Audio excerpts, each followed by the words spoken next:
পড়ার বিষয় পক্ষ থেকে বলছি, তোমরা যারা নেতাজি মুক্ত বিশ্ববিদ্যালয়ে মাস্টার ডিগ্রি করছো অর্থাৎ পিজি করছো, তাদের কালকে অর্থাৎ 9ই অক্টোবর দুপুর 2টো থেকে অ্যাসাইনমেন্টের উত্তর জমা নেওয়া শুরু হয়ে গেছে এবং যা 16ই অক্টোবর দুপুর 2টো পর্যন্ত চলবে। একটা জিনিস ইউটিউবে বেশ দেখা যাচ্ছে যে প্রত্যেকের প্রশ্ন আলাদা। আমার যতটুকু অভিজ্ঞতা বা যতটুকু বুঝতে পেরেছি, তোমরা একটু দেখো যে নেতাজি মুক্ত বিশ্ববিদ্যালয় যখন অ্যাসাইনমেন্টের যে নোটিফিকেশানটা করেছিল, সেই নোটিফিকেশানের 13 নম্বর দাগে বলা হয়েছিল যে প্রত্যেকের প্রশ্ন এক হবে, অবশ্যই জিগজ্যাগ ওয়েতে হবে, এটা প্রত্যেকবারই হয়, অর্থাৎ প্রত্যেকের প্রশ্ন একই হবে। তাহলে আলাদাটা কি আছে? কিছু কি আলাদা আছে? হ্যাঁ, একটু হলেও আলাদা আছে। কি আলাদা আছে? অন্যবার 20টি প্রশ্নই থাকে, এবার কিন্তু 20টি প্রশ্ন লোড করা নেই। অর্থাৎ হয়তো 30টা বা 35টা বা 40টা বা 25টা বা 27টা কোশ্চেন আছে। এবার রামের একটা আসছে, শ্যামের একটা আসছে, যদুর একটা আসছে, মধুর একটা আছে, রহিমের একটা আসছে, এর আসছে, ওর আসছে। তাহলে দেখা যাচ্ছে কারোর সাথে 5টা, 7টা, 10টা, 12টা, 3টে, 4টে হয়তো মিলছে।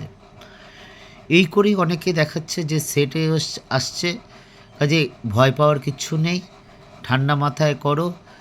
আমরা যে নোটগুলো দিচ্ছি এইটা শিওর যে তোমরা যে কেউ এটা যদি খাতায় লিখে তোমরা অ্যাসাইনমেন্ট জমা দাও, 20তে 20 পাবে, এটা নিঃসন্দেহ। তবে কেউ যদি কম পাও অবশ্যই বলো, ভুলভ্রান্তি হলে অবশ্যই, ভুলভ্রান্তি হওয়া কামনীয় নয়, কারণ একটা ভুল মানে কিন্তু একটা নাম্বার চলে যাওয়া। তবে আমরা যথেষ্ট বিভিন্ন দিক বিচার বিবেচনা করেই দিয়েছি, আশা করি ভুল হবে না। যদি এটা দেখে করো তোমরা 20তে 20 পাবে। তা চলো এবার শুরু করি। প্রথমটা দেখো, প্রথম প্রশ্নটা দেখো, অর্থাৎ নেতাজি মুক্ত বিশ্ববিদ্যালয়ে যারা মাস্টার ডিগ্রি পার্ট 1 পড়ছো, পল সায়েন্স ফার্স্ট পেপার আমরা অ্যাসাইনমেন্ট করে দিচ্ছি।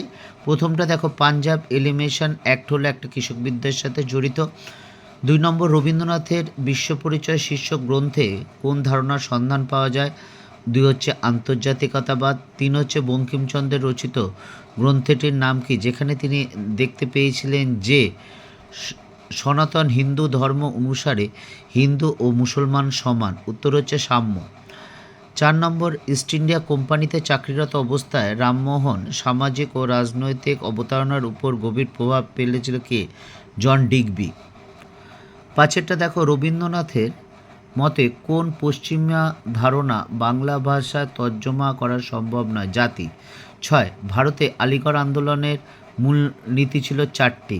7, কংগ্রেসের কোন অধিবেশনে সুভাষচন্দ্র দেশের অর্থনৈতিক উন্নতির জন্য অর্থনৈতিক পরিকল্পনার প্রস্তাব দেন? হরিপুরা অধিবেশনে।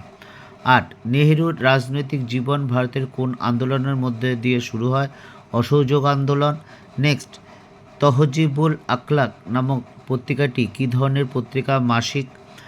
10, বঙ্কিমচন্দ্রের কোন রচনা গোপন আত্মচরিত হিসাবে বিবেচিত হয়েছিল? কমলাকান্তের দপ্তর।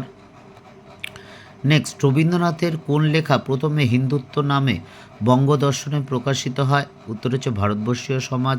12, গান্ধীজির কোন ধারণাকে নৈতিক আন্দোলন হিসাবে ব্যাখ্যা করা হয়? সত্যাগ্রহ। 13, আহমেদ খান তার বই the cause of Indian revolt কী বিষয় সম্পর্কে লিখেছে? সিপাই বিদ্রোহ। নেক্সট, 14, 1922 সালে কৃষকদের মোপলা বিদ্রোহ স্থান বর্তমান কোন রাজ্যের অন্তর্ভুক্ত? কেরালা। নেক্সট, 15, বঙ্কিমচন্দ্রের কোন লেখার উপর ভিত্তি করে সুদীপ্ত কবিরাজ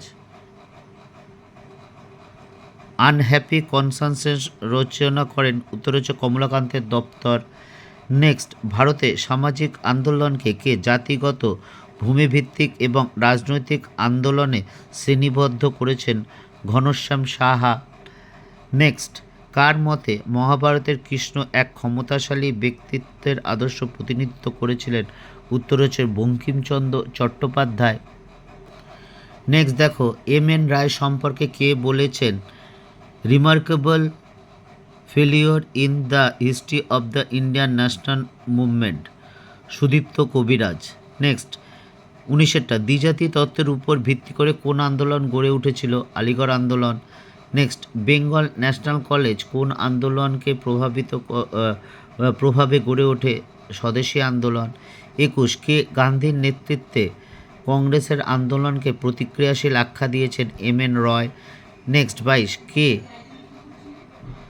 আখ্যায়িত দেশীয় মেলা আয়োজনের পক্ষে ছিল? মহাত্মা গান্ধী।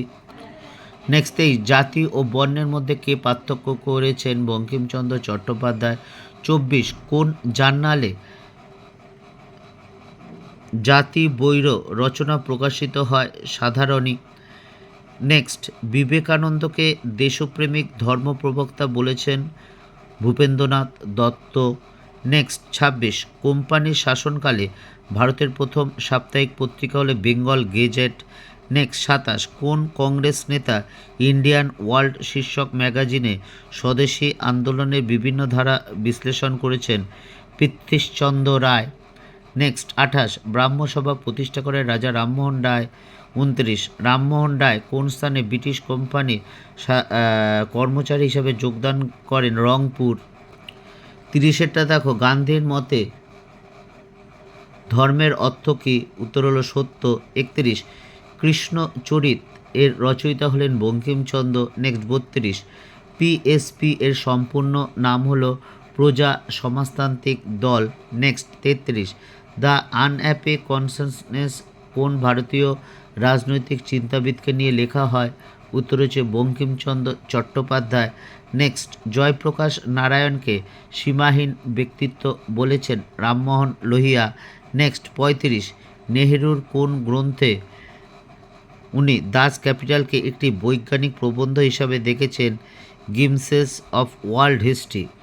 এই ছিল তোমাদের নেতাজি মুক্ত বিশ্ববিদ্যালয়ের পিজি ফার্স্ট ইয়ারের পল সায়েন্স ফার্স্ট পেপারে অ্যাসাইনমেন্টে 20টি উত্তর। আবার বলছি 20টি উত্তর প্রশ্ন কিন্তু একবার হয়নি, এই পেপারে হয়তো 35টা প্রশ্ন লোড করা আছে এবং এক একজনের এক একটা আসবে, সবার সাথে সব মিলবে না, বুঝতেই পারছো, কারণ 15টা প্রশ্ন অতিরিক্ত আছে, কারোর সাথে 5টা, কারোর সাথে 10টা। যাই হোক, এটা নিশ্চিন্ত এগুলো করলে তোমরা 20তে 20 পাবে আশা করি। কেন বলছি নিশ্চিতভাবেই মোটামুটি বলতে পারি, কারণ আমরা একাধিকভাবে দেখে নিয়েছি। যদি ভালো লাগে অবশ্যই চ্যানেলটি লাইক করে সাবস্ক্রাইব করে বা বেল আইকন টিপে রেখো। আমরা তোমাদের জন্য পল সায়েন্সের সাজেশনও দেওয়া আছে। যদি ভালো লাগে অবশ্যই চ্যানেলটি লাইক করে সাবস্ক্রাইব করে বেল আইকন টিপে রেখো। পড়া বিষয়ের পক্ষ থেকে এতটুকুই, অগ্রিম শুভেচ্ছা রইল সকলের জন্য।